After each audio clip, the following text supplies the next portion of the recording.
Sinh ra đời nào mình cùng nắm tay vui cười, hòa bình đến cho muôn người cùng cất tiếng ca mừng vui.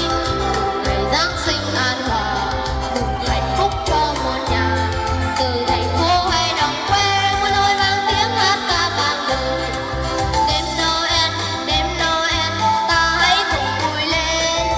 Đêm Noel, đêm ta xin ơn Chúa ban hòa bình cho trần thế.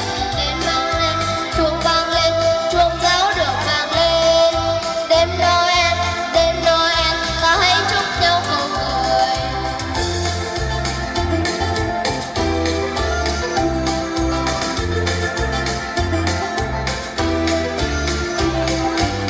Chúa sinh ra đời, mình cùng nắm tay vui cười, hòa bình đến cho muôn người, cùng cất tiếng ca mừng